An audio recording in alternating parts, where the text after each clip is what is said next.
Hi everyone, it's Ziggy here, and today I'm showing you my compost toilet that I'm actually sitting on, its pros and cons, how to use it, and lots of other details. I've got a ton of questions to answer that you've been asking me, so if you haven't already, please hit that subscribe button down there. Stick around, let's get started talking about compost toilets. I have the Clivus Multrum LP. I'm not sponsored by Ecoflo, the provider of the Clivus Multrum. I did buy my toilet myself and I don't get any kickback from them, so I just want you to know that this is an honest review on my part. Unlike, for instance, the Nature's Head or the Air Head, where you have to separate the urine from the solids and then empty the urine bottle every couple of days or so, and eventually dispose of the material that's in your solids chamber. I don't have to do that. It all just goes into one big chamber. Now, the Clivus Multrum LP is such a daft name. I don't know how they came up with that name, but there you go. It's designed to sit in a tiny house with the pedestal on the top, and then underneath the floor is the chamber, and you have to have a minimum of 450 millimeters underneath that floor, beneath the floor of the trailer and the ground, in order to fit the chamber in. So the loo sits on top, and then you'll see there's a long black cylinder, and you cut that to size depending on the height of your house, and then the chamber itself sits underneath all of that on the ground. There is a fan. It's an external fan. It's actually very, very quiet, and the fan helps to keep the smell down so that you don't smell anything. The chamber itself has an internal chamber, so it's double walled. The double walling helps with insulation to make sure as much as possible that the composting process on the inside is protected without drastic changes in temperature from the external environment. Inside the chamber, it has paddles which you turn with the crank handle that's provided. The instructions suggest that you do that 3+ times a week. I'd kind of suggest doing it every day or every second day if you can, and turning those paddles that is inside the chamber. By turning those paddles, you aerate that mix, and you're also moving the compost around. So if you consider, for instance, that you're sitting on the toilet and you deposit a solid, it's probably going to sit in the middle of the chamber. So what the paddles do is, as well as aerating that mix, they move all that mix around so that it remains well dispersed throughout the chamber. The urine that goes into the compost then falls through the holes in the middle of the internal wall into the bottom of the main chamber, and then it is diverted off via a pipe. In my particular instance, it goes off into an underground trench. The toilet comes with 2 chambers, so that you have one that's always in use, and you have a spare chamber, and that spare chamber is either, if it's been used and is full, then it is currently composting for you, waiting to be swapped back out again. As a single dweller, there's just me in my tiny house, so I've been living with the compost toilet now for 3 months, and it's not even a quarter full. So I'm thinking that it's probably going to be 6 to 8 months before I need to do a swap out of the chambers. If there were a couple in a tiny home or a family, you would have to swap it out sooner than that. Essentially, to cut a long story short, when the chamber that you're using under your tiny house is full, you pull that out, it's on wheels, and you swap it for the spare chamber, and you put the spare empty chamber back underneath the house and you continue to use. So whenever you start a new chamber, so right at the beginning, for instance, when you're putting your toilet in, or whenever you're swapping a chamber over, Ecoflo also supply with the toilet this product, which is called Nature Quick. And really it's just an accelerator for the composting process. So you use the toilet for 5 days, with wee and poop. And then after 5 days you take half of this, mix it with a little bit of water just so that it's moist, chuck that in the toilet, and then 2 weeks later you mix the remaining half also with a little bit of water and then chuck that in your toilet as well. And really all this is doing is helping that composting process. If at any time the composting process slows down, perhaps it's really cold for instance, you can always put some more of this in as well. Although you get this given with the package when you buy the toilet, you can buy this separately as well. So in terms of actually using the toilet, it's really, really easy. In fact, it's easier than using a normal water flush toilet. When you're doing number ones, when you're doing wees, you literally just sit on the toilet and you do your wee, close the lid again. That's it. So doing number twos is probably the only time that you might find something a little bit different from a normal water flushing toilet. You do your poops and then you put in a handful of bulking agent. In this particular instance, it is my bulking agent is hemp little chips that are used for small animal bedding. And then once you've done that, you put in 10 squirts of Nature Flush enzymes. So let's talk about that bulking agent just for a moment. There's a particular reason why you put a bulking agent in. I don't want to get too technical, but compost is essentially nitrogen and carbon, and the poop that you're depositing in the chamber is nitrogen, so it's a living material, and in order for compost to actually be created from waste material, then it needs to have a proportion of carbon, and the bulking agent that you put in is the carbon. The bulking agent, of course, also covers the poop that you've just created, so keeps the smell down as well. The nature enzymes that I'm using, these are provided by Ecoflo as well. It comes with the toilet and it comes in this 125 ml concentrate form. You mix 1 part this to 20 parts water. They give you this bottle as well, and you squirt that 10 of those into the toilet when you've done a poop. That does a couple of things for you as well. It delivers more enzymes into the chamber so that there are more enzymes to help the composting process. It also helps to keep it a little bit moist as well.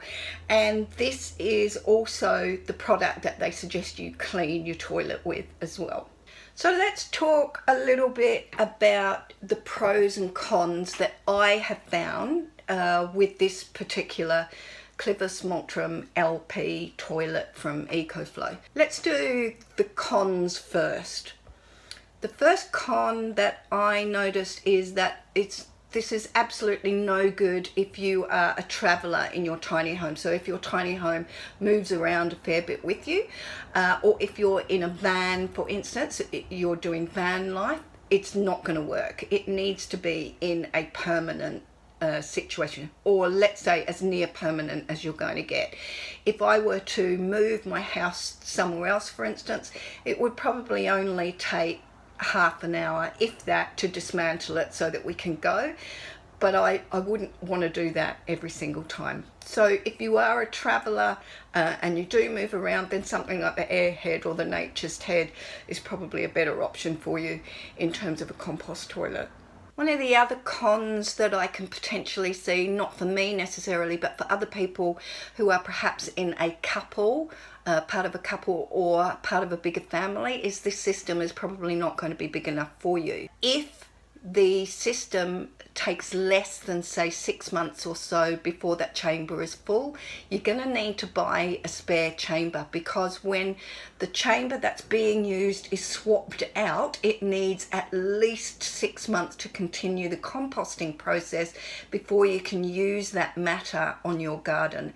So that means your out of service chamber needs to be, it's busy doing its job for 6 months. So if the chamber that you are actually using in your house at that time becomes full before 6 months, you're slightly up the creek without a paddle, and you're going to need a spare chamber. The Clivus Multrum does come with 2 chambers, but if you need a spare chamber is a whopping $495. So, you know, that's not cheap in my eyes. The worst con for me is fungus gnats, sewer flies. You know, people call them a variety of different names. They drive me absolutely freaking nuts, and they kind of explode once every 5 or 6 days or something or other. It's like mama fly got in there, laid her eggs, and then, you know, a week later all of the babies emerged. I'm sure that's actually not the life cycle of the fungus gnat, but that's kind of what it feels like. So every few days I end up with the bowl that's just absolutely full of flies, that when you lift the lid up to go to the bathroom, you know, do wheeze or poops or whatever, the flies will come out. If anyone please has a solution to fungus gnats in your composting toilet, please comment below and let me know how you got over that problem. One of the other potential cons that you might find is that when you have visitors come to visit you, and if they want to use the bathroom, you're gonna have to have a conversation with them about wee and poop and how to use your toilet.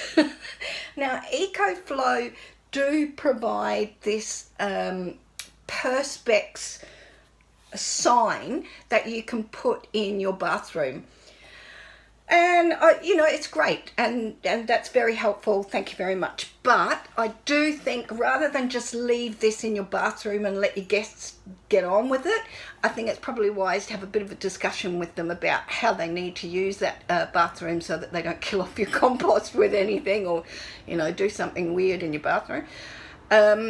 So you need to be prepared to have a conversation about wee and poop with guests when they come to visit you. One of the other cons is that I personally think that this toilet's quite expensive.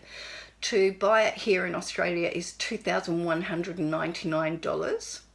Now, to be fair, Ecoflo, when they supply this toilet, they do supply you with a number of things that go with it, and I'll read these out for you. So you get the pedestal on the top, of course, that you're going to sit on. You get two double-walled composting chambers. You get the crank handle to turn the material around. You get the black waste chute. It comes at 550 millimeter length, and you can cut that to size that you need. It comes with a 12 volt 5 watt fan in its housing, and the transformer as well. Or if you don't need the transformer, they'll give you a spare fan. It also comes with 2 Nature Quick microbes, 2 of these. It comes with the 125 ml Nature Flush enzymes. It comes with the empty bottle that you make that concentrate up into as well. It comes with this little sign that you can use.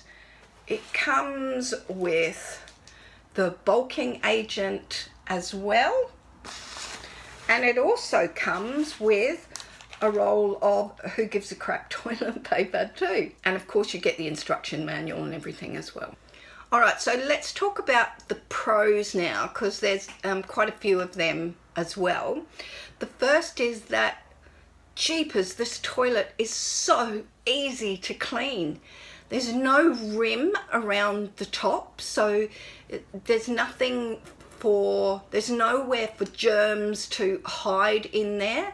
The toilet itself is porcelain, so again, you know, it's so easy to clean, and I really have found no difficulty cleaning it at all. Obviously, when you're cleaning it, you're not going to use products that could damage the microbes and the bacteria down in your compost, so you're not going to use harsh chemicals to clean it. And in fact, Ecoflo suggests that you use this to clean it anyway. The internal chamber of the toilet is just a cylinder. There's nowhere to catch microbes or dirt or, you know, residue from number twos. And so it's really super easy to clean. One of the other cons that I like, because I'm so superficial, is that it looks really cool. I really like the look of it. It doesn't look like a weird toilet, especially for visitors who come and are not aware of what a compost toilet is. It looks like a really neat toilet. Another pro for me is that it's so easy to use. You know, number one, wheeze, you just go wheeze as normal, end of story. Number two, poops, you just do a poop, throw in a cup of bulking agent and a bit of a squirt of the, you know, the enzyme thingy. That's it. That's all you got to do. And in terms of changing it out, unlike the compost toilets where the urine and the solid matter is separated, I don't have to walk through my house with a bottle of urine to go and empty that, or pick up the toilet with all of the solid matter in it and walk it through my house to take it out and empty it. That's all underneath the house, and I only will have to empty mine once every 6 to 8 months, and then it's just a simple swap it out with the spare chamber. Many people ask if a composting toilet has a smell. I can tell you it does not. It does not smell at all, and that may be partially because the fan is operating. The fan sucks air into the toilet and then down into the chamber and then out through the outside flue. So smell doesn't have an opportunity to wend its way back into the house. So there is no smell. There just is no smell. The electric fan that is with it, you can't see. It's on the outside of the building anyway. It's super quiet. You can't hear it. So it's not a problem. And I guess the last thing is that it's so easy to install. It's just simply a case of making a hole in your floor, putting the pedestal on top, and sliding the black tubing in and put your chamber in. Obviously there's a little bit more to it than that, but that's basically all that you have to do. So let's get to those questions that a few people have asked me, and I'll go through those. Kate Hodgson asked about disposal. I probably answered that already, but essentially it's just taking your in-use chamber out when it's full and swapping it for the spare chamber, and then leaving that chamber out there to compost for at least 6 months. That's all you have to do. There is nothing else to do in terms of disposal. Robin Cuthbert has asked about the fan, and her question was about, do you actually need the fan and how can you avoid using the fan? In my experience so far, you would need the fan. The fan is in the flue on the outside of the house. It's very quiet and you don't hear it, and the fan can operate on both grid electricity, or if you're using, for instance, solar panels and batteries. The idea with that fan is to keep the smell down. It does a really, really, really good job of that. So my personal advice from my experience is that the fan is probably a good idea. Sonia Buck asked if I could show her the inside of the bowl, and she mentioned, quite rightly so, that the manufacturers of toilets never actually show you the chamber. So I'm going to show you the chamber now. Please look away if you are at all squeamish about seeing human waste. Not that you'll see much of that, it's mostly the toilet paper or the bulking agent that you can see. In normal daylight, even if you look right down into the chamber, because the chamber is black, you can't see much anyway. It's kind of a bit like a black hole where light disappears down there.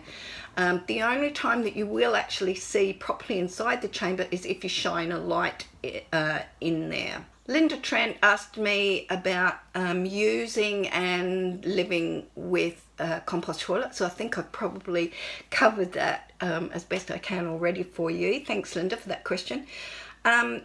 Amy Martin asked a really good question, and this was a question that concerned me a great deal and was one of the reasons why I chose this particular toilet. She asks about mixing wee and poop. In the compost toilets that are designed to separate wee and poop, you know, wee goes into the urine chamber and solid material goes into the solid material chamber, it's really important that you keep those separate, and then once every couple of days you pull out the urine bottle and you go off and empty that. My problem with that is I'm not quite sure how you consistently manage to separate the two. I'm trying to be tactful here. If I need to go number ones, if wees, not a problem, you know, off I go. I'll do number ones. But if I need to do number twos, poops, quite often, number one will happen at the same time. You know, we're human. And so how would you separate those in a toilet designed to do so? I don't know. I don't think I could do that. Whereas with my particular toilet, the Clivus Multrum LP from Ecoflo, you don't need to worry about that. It all goes in the same chamber, so that's really good. One of the other things around that is that gentlemen, when you do a number one, when you do a wee, you would normally stand up and, you know, do your business. In one of the composting toilets with the design where you separate the wee and the poop, you are often asked to sit down to wee so that you can make sure that you aim the wee where it's supposed to go. With my toilet, it doesn't matter. Gentlemen, you can stand up to do wee again, or sit down if you choose to do so, because it's all going in the same chamber. So for me, that's not a concern. Carla Dalton asked me why I chose this particular toilet. Two things come to mind with that. The first is that given my limited mobility and my very poor balance, you know, I fall over very, very easily, it was actually suggested by my builder. He was aware that if I used a normal composting toilet, I may have a problem and fall over when I have to empty the solids chamber or the urine bottle. That probably would not be a fun thing to do if I fell over in my tiny house with either of those. So I then researched this particular toilet like mad, as I do with everything, and it just made perfect sense for me. I don't have to carry bottles, I don't have to carry waste chambers. It's so much easier to use. I can wee and poop at the same time, and it all goes into the same chamber, and it's just so easy to keep clean. So for me, it was an absolute no-brainer. And then Andrea asks me about costing, installation problems and maintenance, and I've probably covered all of that as well. So thanks again, Andrea, for that, because that was a really good inspiration for me to put this video together for you all. Okay, so with all of that said, that was all the pros and the cons, the questions, how to use my particular composting toilet. I hope that you enjoyed that. If you did, please consider giving it a thumbs up. Don't forget to subscribe if you haven't already. And I really look forward to seeing you on the next video. Thanks for sticking with me. Bye.